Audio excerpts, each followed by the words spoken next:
to pacify over 100 villages in a remote river valley about the size of Rhode Island. Hey, this fire base area is Fire Base Cobra, south central Afghanistan. If you like getting shot at, it's a fine place to be. If you don't, it's not a fun place to be. Cobra's Green Berets have been here 2 months, with 6 more to go. Many are on their second and third tours here. We've been up here 2 months and been 11 gunfights and killed almost 200 people. Taliban. Not people, just Taliban. Find over there if you can, tie it up. Use, I think we got 60-13 rods. At 40, Cobra's lead sergeant Sam is the oldest guy here. Like all the Green Berets depicted in this film, we cannot disclose his real name. My job up here is to get my guys home one piece and still do my job out here. So you've done a pretty good job protecting them so far. Well, I ain't had no one get a Purple Heart yet. That's the enemy marksmanship badge, by the way. So. Well-versed in the art of killing, Green Berets also embrace unconventional war theory, where winning the hearts and minds of locals is more critical than destroying the enemy. Trained to live off the land and understand local culture, Special Ops soldiers of Cobra have been taught to value ingenuity and their own minds above any other weapon. In charge of them all is Captain Rob, a 30-year-old University of Texas graduate and father of 2. There's so many complexities out here that we have to deal with. More than anyone, Rob understands the unique duality of the Green Beret mission. Kill the Taliban and win the hearts and minds of locals who are themselves often impossible to distinguish from the enemy. You really have to look at it as both chasing bad guys and going out and helping the good people. Those two things, and combining that strategy, is what's given us the ability to really expand our footprint out here. Cobra's men prepare for another day-long mission outside the wire. Today, it's a hearts and minds operation that could quickly turn violent. I'll see you when you get back. We'll be back. How long is it going to take? Well, I'm hoping only a couple hours. You know, we're going to... How about a lifetime, bro? Well, they're all a lifetime. I mean, they're all a lifetime.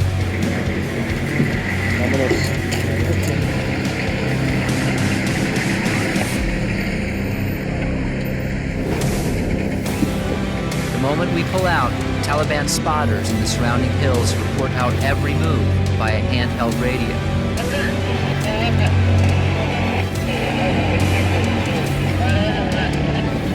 Every time we leave the front gate, we know that there's a sophisticated early warning network in all directions.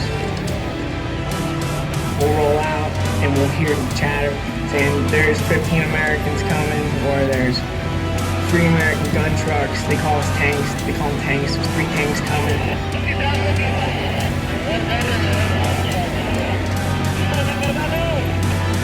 Today's destination is the village of Regak, the site of a recent firefight with the Taliban that took numerous enemy and perhaps civilian lives as well. This morning, they're going back to Regak to mend relationships in the wake of the firefight and learn whether the Taliban are still there. Well, we're going to go out to Regak. Typically, that checkpoint out there gets attacked by Taliban, and so we've had to go out there a few times, and we've gotten into a few fights. As long as we can show the people that we're not there to hurt them, then they realize that we're there to help them. As long as they're good to us, we'll be good to them. But just getting to Regak is a potentially deadly undertaking.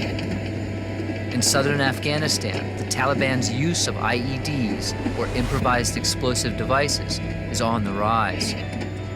The biggest threat that we have when we're driving on a road is an IED.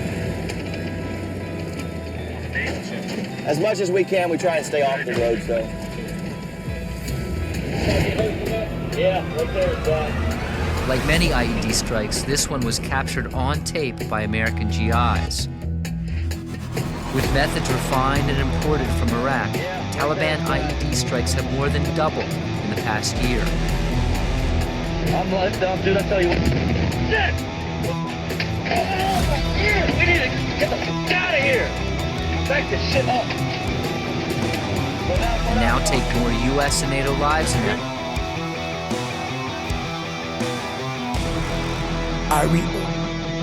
In Afghanistan than any other tactic. Get down, baby, get out. Stay down, buddy. To avoid IEDs, the Americans try to never take the same path twice. Today, it will take more than an hour to cover the 4 rugged miles between Cobra and Regac.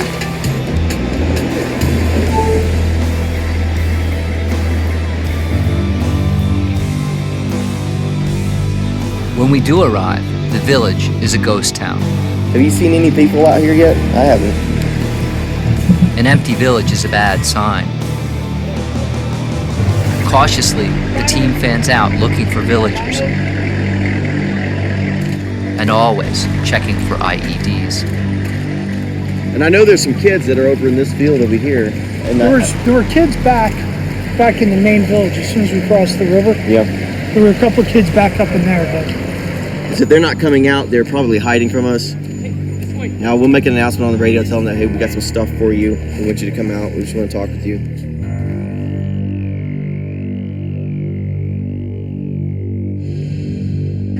اعلان بداخل کلیوان خواهش دارد ترسوخ برخور کولوس خراوزی ترسوخ دارم رسل ترداتکی ترسوخ خواهش دارد دارم رسل بگی دادیوکانی روزیای اوریجی بگی اعلان بداخل کلیوان خواهش The Green Berets tell us this is a bad place to linger, and it's easy to see why.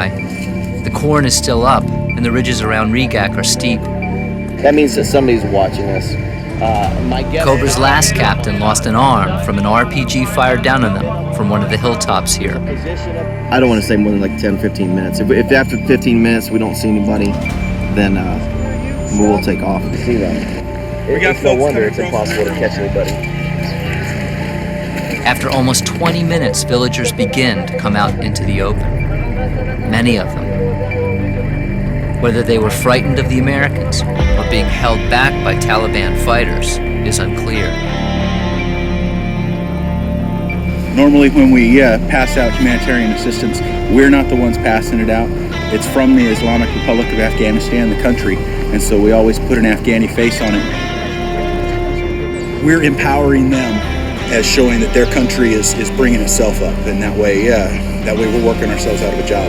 That's the whole point. Nothing Special Forces do is by chance.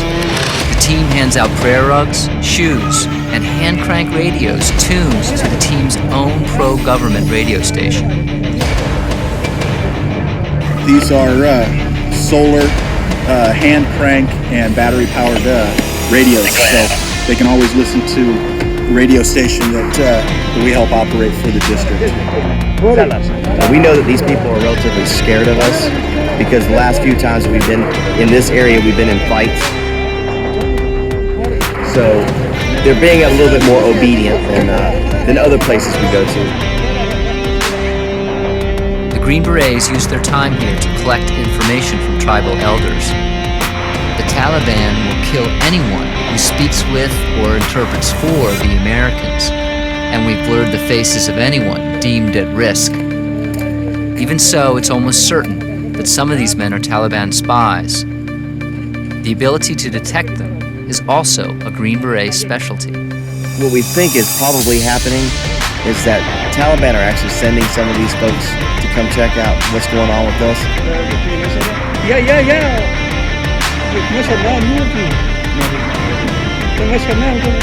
For instance, that old man with the white beard that just showed up, you could tell he's obviously scared and nervous. So that's why we're going to talk with him for a few minutes. One thing that they'll do is they will come with a bunch of children because they know that we won't hurt the children intentionally.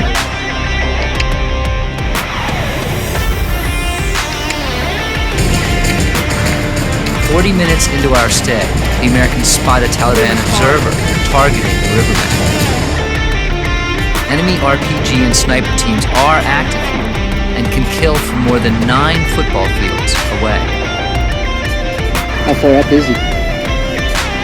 He's somewhere in this compound here. Hey, man, It's not unusual for him to act like a goat herder. Did you see him or hear him first? Here. Heard him on the radio? Before they can get a fix on him, Hey, Josh, we're the just gonna suspected go. spotter vanishes from sight. There is a constant sense of being watched here. After his IED takes out an American Humvee, this Taliban guerrilla felt safe enough